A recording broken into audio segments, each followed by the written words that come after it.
자, 오늘은 사도행전 18장 18절부터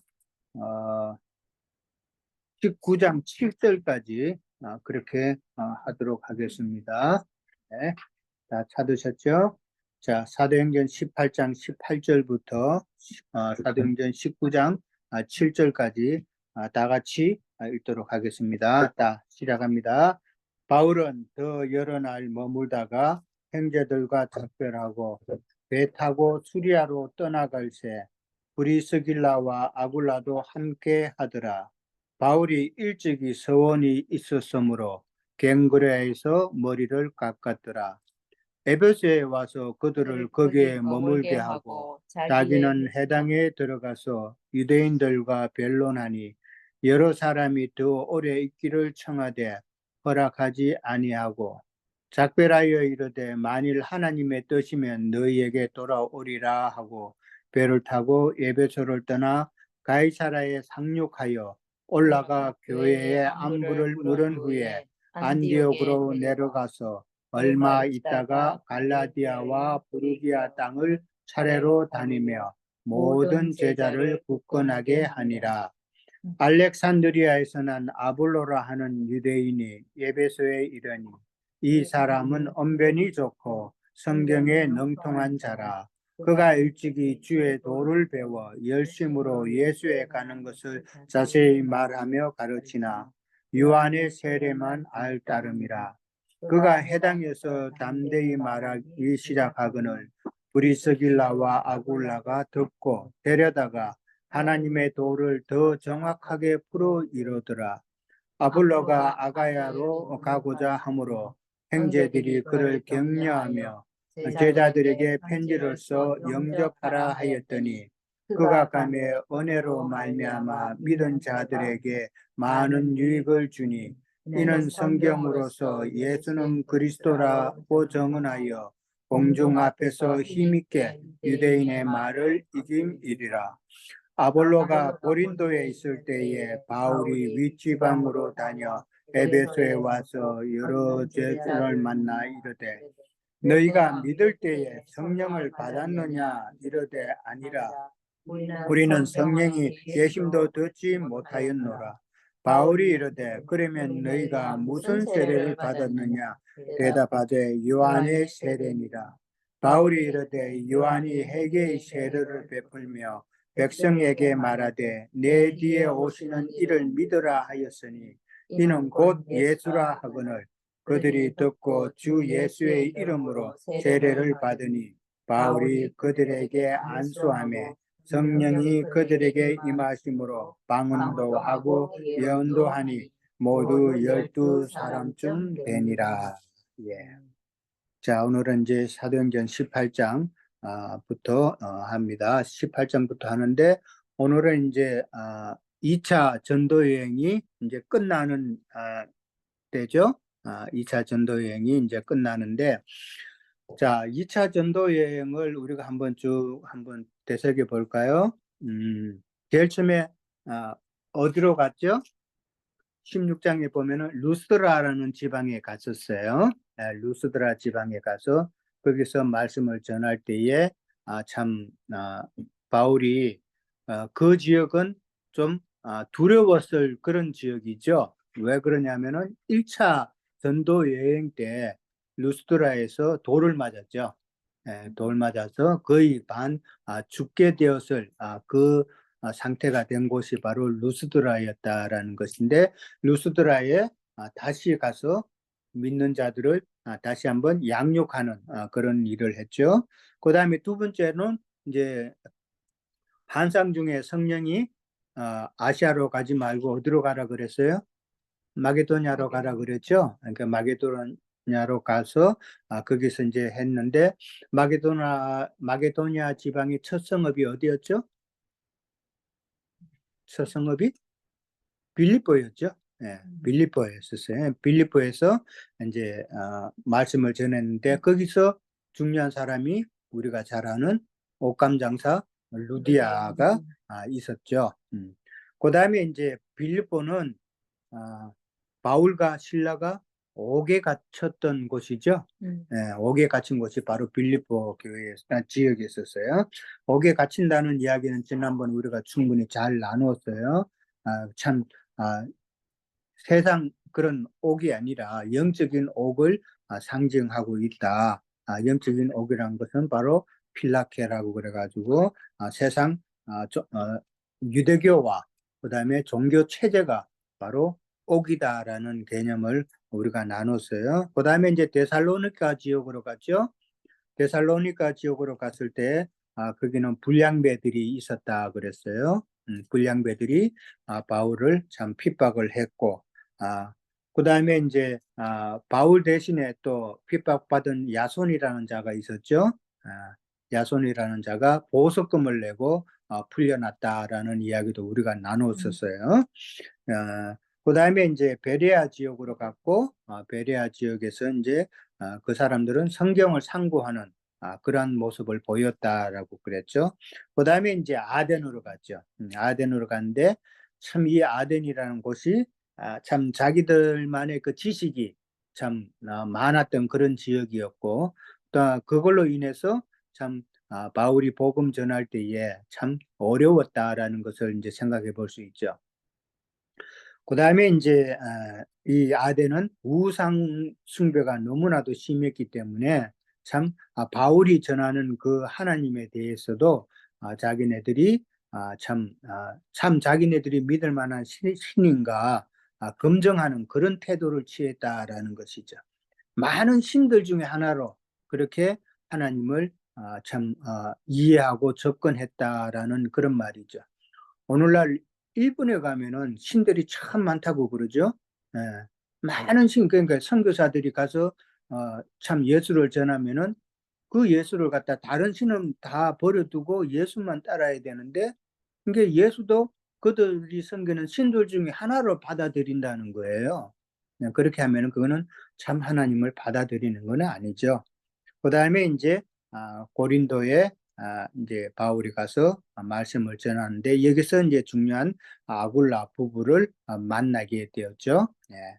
자, 오늘은 이제 18절부터 이제 22절까지 먼저 이제 보게 되면은 바울이 2차 여행을 마무리하는 내용이 나옵니다. 마무리하는데 18절에 보면 배 타고 수리아로 떠나갈세라고 그랬어요. 배 타고 수리아로 간다는 말은 목적지는 어디예요? 지금? 안디옥. 수리아 지역의 안디옥이에요. 지금 모든 선교 여행의 출발은 안디옥이었고, 그 다음에 이제 1차나 2차로 끝날 때도 안디옥으로 가서 이제 끝을 낸다라는 것이기 때문에, 여기 수리아로 떠나갈세라고 그러면은 이제 목적지인 수리아 안디옥으로 갔다는 건데, 상당히 우리가 지난번에 나눠준 그 지도를 보면은 배편이 상당히 길었어요. 짧은 거리는 아니었다라는 것을 알 수 있죠. 근데 누가 같이 가요? 아굴라 부부가 이제 같이 했다라고 이제 그렇게 나옵니다. 그러고 나서 바울은 아굴라 부부를 갖다가 에베소에 와서 그들을 거기 머물게 했다라고 그랬죠. 네. 에베소에 이제 왔는데 바울은 왜 아굴라 부부를 그러면은 에베소에 머물게 했을까? 한번 생각해 보셨어요? 그리스도 할 사이에 있습니까? 에베소는 나중에 이제 3차 전도 여행을 할 때에 에베소 교회가 바로 3차 전도 여행의 본거지가 돼요. 에베소를 기점으로 해서 이제 그 주변에 소아시아 지역에 7교회가 이제 그 생기잖아요. 7교회가 생기는데 그 에베소가 바로 참 그 3차 전도 여행의 본거지로서 중요한 역할을 하기 때문에 브리스길라와 아굴라를 그리로 보내서 미리 참 준비할 수 있도록 그렇게 하지 않았나 이제 우리는 생각해 볼 수 있어요. 자, 이 브리스길라와 아굴라에 대해서 이제 우리는 잘 알지만은 참 어떻게 보면은 이 사람들의 헌신을 우리는 한번 다시 생각해 봐야 된다라는 것이죠. 자, 브리스길라와 아굴라는 어디 출신이에요? 본도라고 그랬죠? 예, 본도 출생 유대인이라 그랬어요. 처음에는 어디 살았어요? 로마. 로마에 살았죠. 예, 로마에 살았다가 그래서 추방을 당했죠. 추방당한 역사는 우리는 지난번에 나누었죠. 그러고 난 다음에 어디로 갔어요? 고린도로 갔죠. 예, 고린도로 갔고 고린도에서 이제 또 에베소로 이제 바울의 명령에 따라서 이제 에베소에서 이제 거하게 되는 거예요. 근데 나중에 결국은 또 브리스길라 부부는 로마에 가서 생활한다는 것이 이제 나옵니다. 근데 우리가 생각해 볼 때 이 아굴라 부부가 직업이 뭐라 그랬어요? 천막 지는데 우리가 단순히 생각하는 천막 하나 만들어서 팔고 하는 이런 것이 아니라 나름대로 로마라는 큰 도시에서 큰 비즈니스를 했다. 이제 그렇게 생각해 볼 수가 있어요. 왜냐하면은 뭐 하나 만들어서 하나 팔고 이런 식으로 한다면은 재정적으로 넉넉할 수가 없죠. 그런데 아굴라 부부는 참 어느 정도 재정이 있었기 때문에 그 고린도 교회뿐만 아니라 그 주변의 교회들도 많이 참 도왔다라는 것을 보면은 어느 정도 재물은 있었다라고 볼 수가 있죠.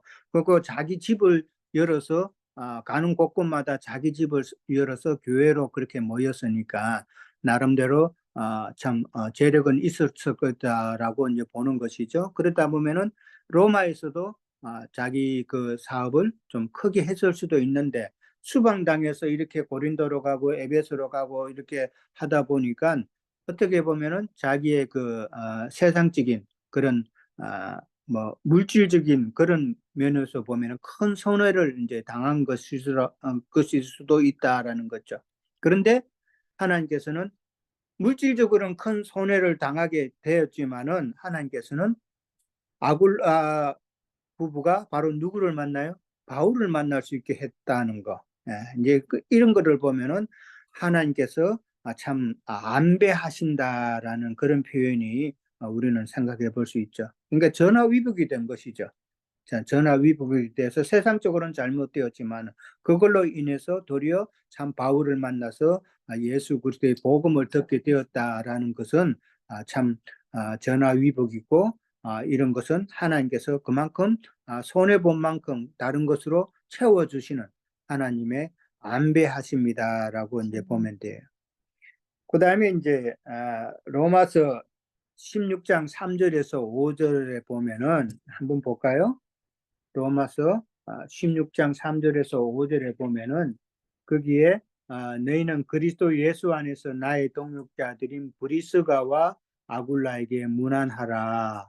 문안하라 그런데 그들은 그랬어요. 그러니까 바울이 아굴라 부부를 어떻게 생각하고 있는가를 볼 수가 있죠. 그들은 내 목숨을 위하여 자기들의 목까지도 내놓았다라고 그랬어요. 그러니까 바울의 복음 사역을 위해서 아주 헌신적으로 자기의 생명도 내어놓을 만큼 열정적이었다라는 것이 대단하죠.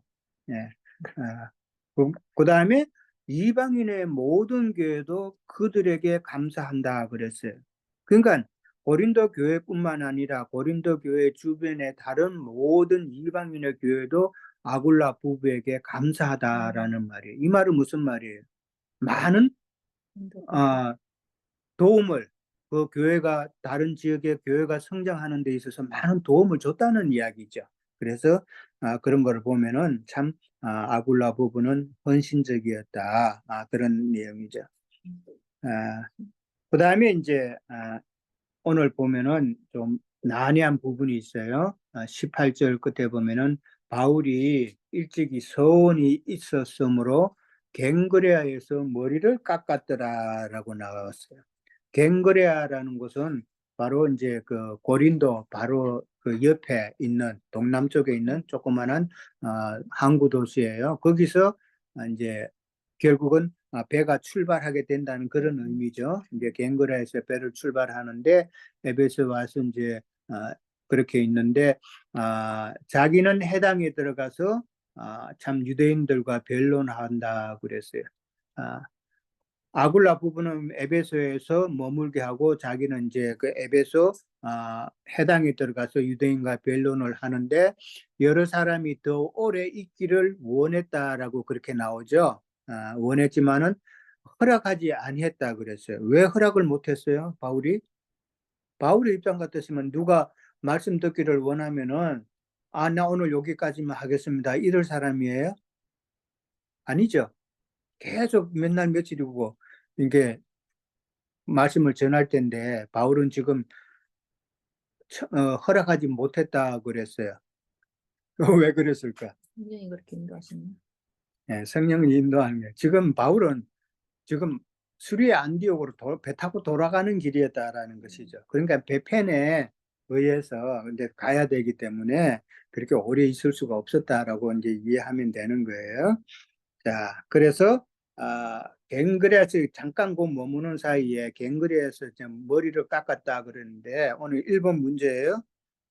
머리를 깎았다는 것은 이제 무엇일까? 그다음에 사도행전 21장에 보면은 바울이 또 한 번 머리 깎는 내용이 나오죠.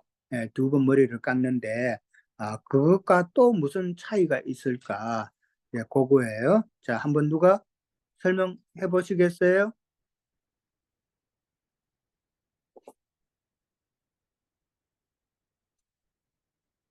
예, 준호 형제님 준비되셨죠?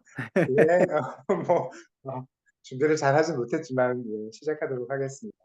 예, 예. 여기서 일찍 서원한 것이 있었기 때문에 머리를 깎았다라는 표현이 있는데, 이제 머리를 깎은 것이 깎겠다고 서원을 했다는 의미가 아니라, 서원을 해서 그 서원을 제가 이해한 바에 의하면 서원을 이제 다 이루고 나서 이제 그것을 마치고 깎은 것으로 그렇게 받아들여졌거든요. 예, 그래서 그동안 이제 전도 여행을 이렇게 쭉 시작을 하고 사역을 하면서 사도 바울이 예수님과 맺은 그러니까 자신의 서원이 있었던 거죠. 근데 아마 머리를 깎지 않고 그냥 두는 옛날에 그 나시린의 그런 규례처럼 그렇게 한 것이 아니었을까라는 생각도 들어요. 그래서 이제 그 전도 여행을 이제 다 마치고 2차 전도 여행을 다 마치고 이제 그것을 다 지키고 주님과의 그 이제 전도 여행의 약속을 지키고 이제 서원을 다 지켰다는 것에 대해서 머리를 깎은 것으로 그렇게 이제 받아들여지고요.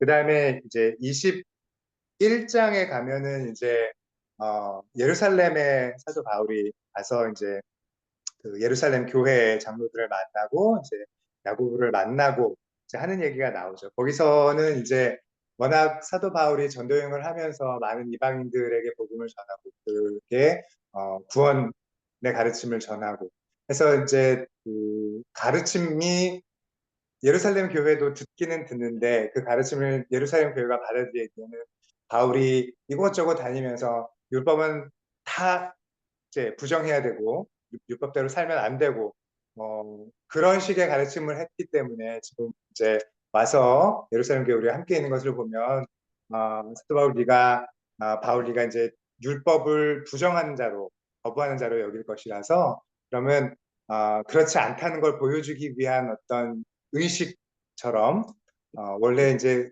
역시 똑같이 나시린의 소원을 한 그런 신도가 4명이 있으니까 함께 가서 그런 소원을 하는 것을 하라라고 해서 그때 이제 그때 보면은 머리를 밀었어요. 나시린의 그 예법에 나온 것처럼 완전히 머리를 쉐이브하는 법이 그런 이제 정황상의 차이는 그렇고요.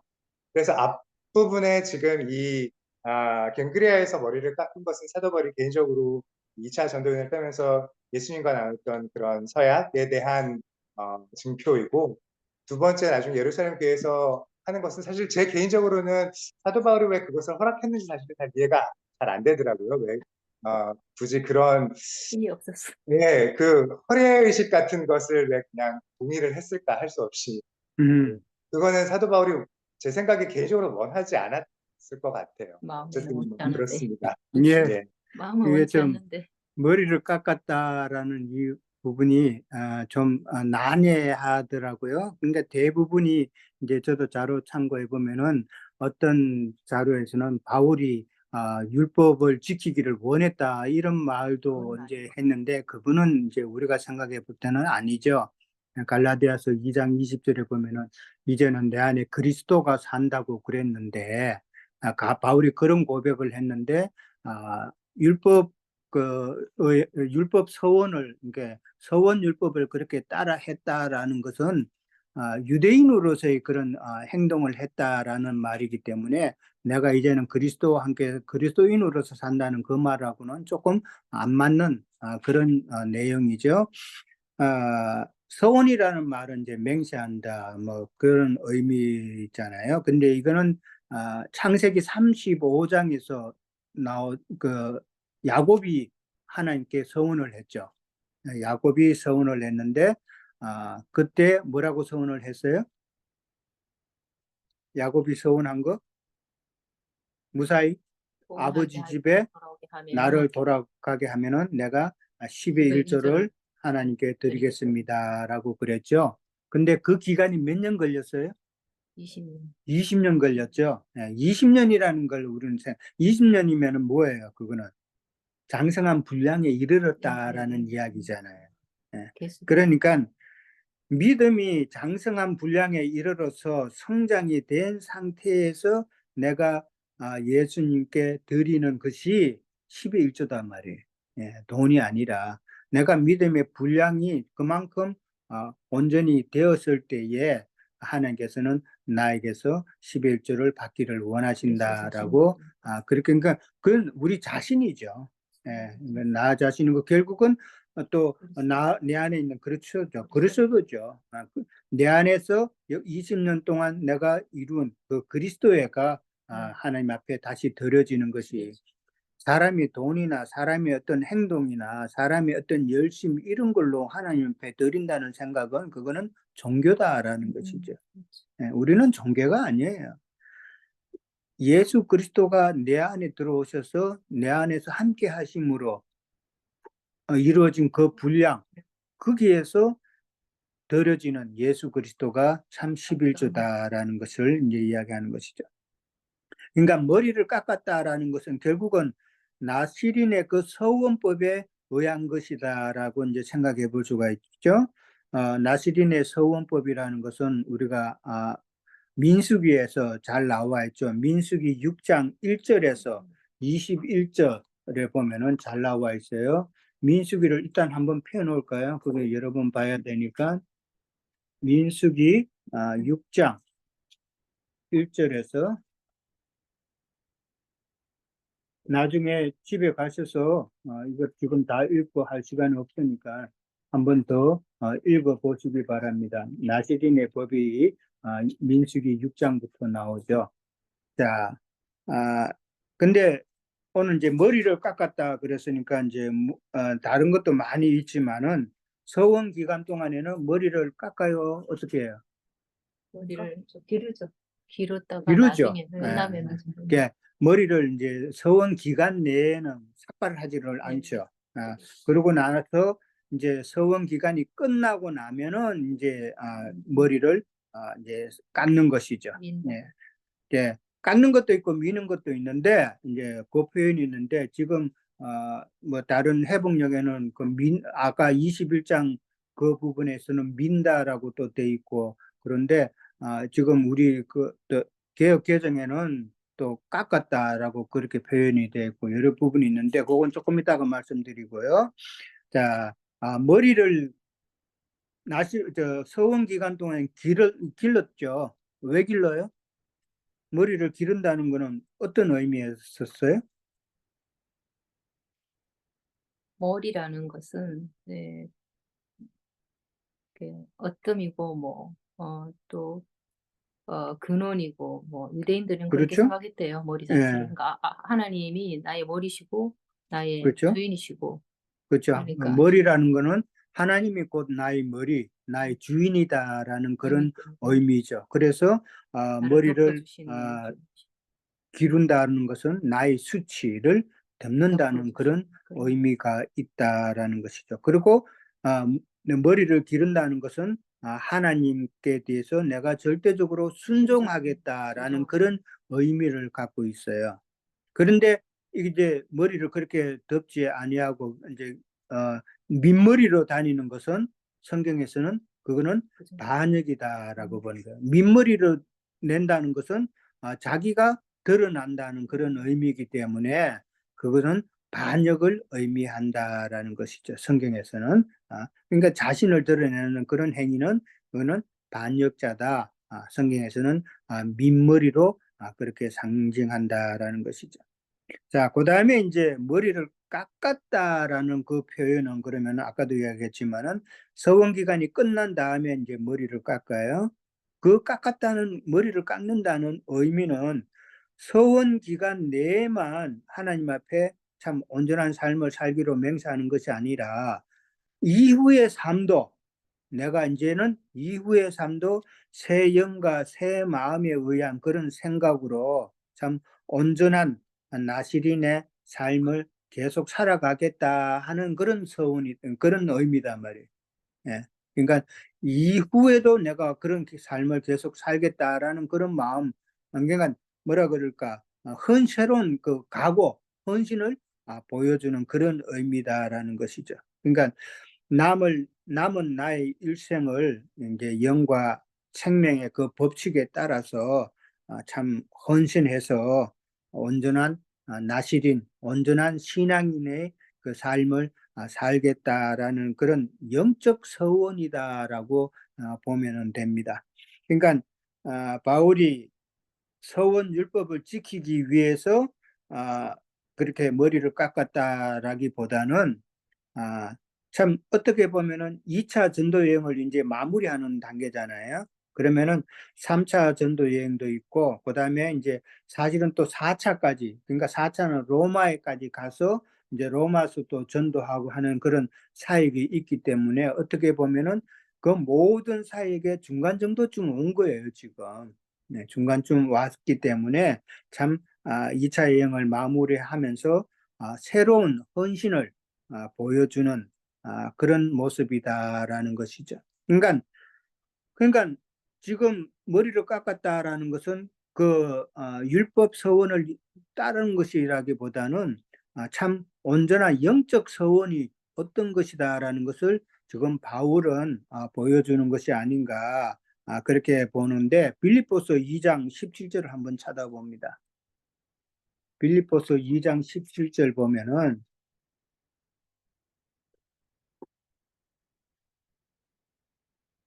찾았어요? 자, 만일 너희 믿음의 재물과 섬김 위에 내가 나를 전제로 드릴지라도 나는 기뻐하고 너희 무리와 함께 기뻐하리다. 자, 너희 믿음의 재물과 섬김 위에, 그러니까 다른 제자들이죠. 다른 제자들의 그 재물과 섬김이라는 건 헌신이단 말이에요. 예. 물질적인 재물이 아니라 모든 사람들의 그 복음을 위한 그 헌신 위에 내가 나를 전제로 드린다 그랬어요. 이 전제라는 말은 무슨 의미예요? 전제.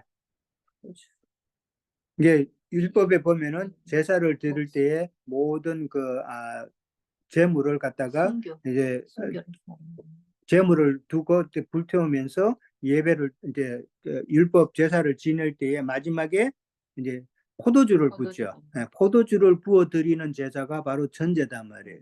근데 여기서 전제라는 것은 모든, 그러니까 바울이 주님을 위해서 순교한다는 그 이야기단 말이에요. 순교의 피, 이게 바울의 순교의 피를 흘리는 것을 바울은 지금 내가 순교해서 그렇게 내 피를 드릴지라도 나는 기뻐하겠다. 그 말이단 말이에요. 그러니까 바울이 지금 말하는 그 전제의 제물이 되겠다 하는 그 말은 바로 내가 온전한 나시린의 삶을 산다는 것을 보여주는 것이다. 그래서 많은 다른 제자들에게 너희는 나를 본받으라라는 그런 의미로 그렇게 했다라고 볼 수가 있는 것이죠. 그러니까 바울 자신의 그 영적인 서원을 갖다가 그 서원 율법, 머리를 깎는 것으로 적용을 해서 그렇게 보여준 것이다라고 그렇게 보면 되겠습니다. 그 다음에 이제 머리를 민다라는 표현이 또 나와요. 아까 우리가 봤던 그 민수기의 그 16장에 보면은 16장 9절에 보면은 머리를 7째 날에 머리를 밀 것이요라고 그렇게 나오죠. 네. 그 다음에 이제 다른 그 앞에서는 머리를 이제 깎는다라는 그런 표현이 나오는데 머리를 밀 때는 그 앞에 보면은 누가 갑자기 그 곁에서 죽어서 스스로 구별한 자의 머리를 더럽히면이라고 나오죠. 나시린이 있는데 서원을 했어요. 그런데 생활하는 가운데서 누가 부정한 자는 건 누가 갑자기 자기 옆에서 죽었다든지, 그 다음에 자기도 모르는 사이에, 그 다음에 시체를 만졌다든지, 뭐 이런 경우가 되겠죠. 그럴 때는 머리를 민다라고 표현이 되어 있는 거예요. 예. 그러니까 그 말은 무슨 말일까요? 그 말은 머리를 민다라는 말은 시체를 만지고 부정한 것을 만졌다라는 말. 지금 우리가 생각해 볼 때 머리를 더럽히면이라고 나오죠. 그 다음에 머리를 또 성결하게 하라는 말이 나와요. 그러니까 이 머리라는 말이 우리가 참 쉽게 말해서 예수를 복음을 받아들이고 회개해서 복음을 받아들이고 믿음 생활을 하더라도 우리가 시체를 만지는 그런 부정한 일을 당했다는 것은 다른 교훈, 다른 가르침, 다른 것으로 우리가 머리에게 들어오면은 그렇죠? 미혹이 되어서 그것을 접하게 되면은 그거는 시체를 만지는 것과 똑같은 일이다라는 것이죠. 부정한 것이죠. 그렇게 되면은 어떻게 해요? 머리를 밀어야 돼. 7일째 되는 날. 그리고 속죄 제물을 들여서 다시 시작해야 된다라는 거죠. 그러니까 우리가 예수를 믿어서 참 신앙생활 하다가도 다른 세상 잘못된 말씀 이런 것들이 너무 많잖아요. 그런 것을 받아들여서 그것을 내가 따랐다라면은 그거는 부정한 자가 되어버렸다라는 것이죠. 그러면 그 부정한 것을 씻어야 된다는 것이죠. 그러니까 제물을 다시 속죄 제물을 드려서 참 나를 내 머리를 성결케 하고 다시 시작해야 된다라는 그런 이야기죠. 지금까지 해왔던 거는 다 무효라는 거예요. 무효. 오늘 거기 민수기에 보면 무연이라고 그렇게 나와 있어요. 그것을 생각해 봐야 된다. 그러니까 깎는다라는 거하고 민다라는 의미를 그런 식으로 표현을 이해를 하면 될 것 같아요. 자, 시간이 어떻게 되는지는 모르겠네. 자, 그 다음에 이제 사도행전 21장 23절하고 24절에서는 아까 이제 준영견님이 설명을 했지만은 예루살렘에 이제 바울이 갔을 때에 나세린의 서원을 했던 그 네 사람이 있었죠. 그런데 야고보가 그들과 함께 같이 결례를 이제 정결 결례죠. 정결 결례를 행하고 이제 비용도 바울이 내도록 하라고 이제 야고보가 그렇게 이야기를 합니다. 그렇게 이야기하는 것은 사람들도 유대인들로 인해서 유대인들이 보기에 바울도 참 유대인의 율법을 지키는 자구나라는 것을 보여주기 위한 것이다라는 것이죠. 그러면은 이거는 사실은 바울은 그게 아닌데 유대인을 속이는 행위가 되죠. 그렇죠? 유대인을 속이는 행위가 되는데 참 바울이 어떤 면에서 보면은 여기서 좀 더 담대하게 그것을 거절을 했어야 되는데 거절을 하지를 않았다라는 것은 뭐 이건 뭐 바울이 진짜 능통성이 있어서 뭐 융통성이랑 그럴까요? 그게 있어서 그런 것도 아니고 이거는 참 야고보가 그렇게 주장을 하고 그렇게 한 것을 이제 따를 수밖에 없었다라는 것이죠, 상황이. 근데 그걸로 인해서 바울은 나중에 이제 결국은 이게 하나님의 진노를 사죠. 어떤 진노를 사요? 유대인들이, 그러니까 믿는 유대인들이에요. 그냥 유대인들이 아니라 믿는 유대인들이 바울을 갖다가 이제 송사를 하는 것이죠. 송사를 하고 그다음에 고소를 하고 그다음에 그렇게 해서 로마 로마로. 군대에게 잡히도록 만들죠. 그래서 로마로 이제 포승이 되어서 옥에 갇히는 그런 일을 당하게 되죠. 그러니까 하나님께서는 정확하시다. 정말 조금이라도 부족한 게 있으면 특히 바울 같은 자들에게 있어서는 정말 하나님은 잘못됨이 있으면 그것을 반드시 대가를 치르게 하신다라는 것을 우리는 또 생각해 볼 수가 한국은 있다. 하나님의 뜻이 그렇죠. 로마로 가야 되는 거니까 그렇죠. 그렇게 결국은 또 하신 한면으로는 하나님의 완배하심. 로마로 보내기 위한 예, 하나님의 뜻이었다라고도 볼 수가 있다는 실질적인 것입니다. 우리는 전쟁. 그러니까 모든 면에서 그게 참 지혜로운 자예요. 모든 면에서 하나님의 뜻이 무엇인가를 이게 파악할 수 있는 것, 그것이 참 은혜다라는 것이죠. 아까도 이야기했지만 브리스길라와 아굴라 같은 경우도 참 물질적으로는 손해를 당했지만은 그러나 영적으로는 참 하나님께서 놀라운 것으로 채워주셨다라는 것을 이제 우리는 볼 수가 있죠. 그 다음에 이제 회당에서 유대인과 이제 변론했다라는 게 나오고 더 오래 있기를 청했지만은 작별을 할 수밖에 없었다. 그러면서 하나님의 뜻이면은 내가 다시 돌아오겠다라고 이제 했죠. 그러면서 가이사랴에 상륙하여서 올라가서 교회의 안부를 물었다. 그런데 이 교회는 어느 교회예요? 안디옥이겠죠? 아닌가요? 가이사랴에 상륙해서 올라가 교회의 안부를 물은 후 안디옥으로 내려갔다. 예루살렘 그래요. 교회. 예루살렘 교회죠. 예. 지금 올라갔다, 지행적으로는 내려갔다 오히려 이 표현도 잘 내려갔는데, 봐야 그죠? 되죠. 지금 안디옥은 예루살렘 가이사랴 지방보다도 훨씬 북쪽이에요. 북쪽인데 지금 내려갔다라는 표현은 예루살렘을 기준으로 해서 그렇게 올라가고 내려갔다. 가이사랴 상륙에서 예루살렘으로 올라갔고 예루살렘에서 이제 안디옥으로 내려갔다라는 그런 의미다라는 것이죠. 여기까지가 이제 2차 여행이 끝나게 되죠. 그러고 나서 23절부터는 이제 3차 전도 여행이 시작이 되는데 주로 우리가 잘 아는 7교회, 소아시아 지역의 7교회가 이제 3차 전도 여행에서 세워지고 그다음에 마게도냐, 그다음에 아가야 지역에 다시 한번 더 가는 그게 21장 16절까지 나와요. 3차 전도 여행은 21장 16절까지 그렇게 된다라는 것을 먼저 생각하면 됩니다. 자, 잠시 쉬었다가 할게요. 예. 이게 3차.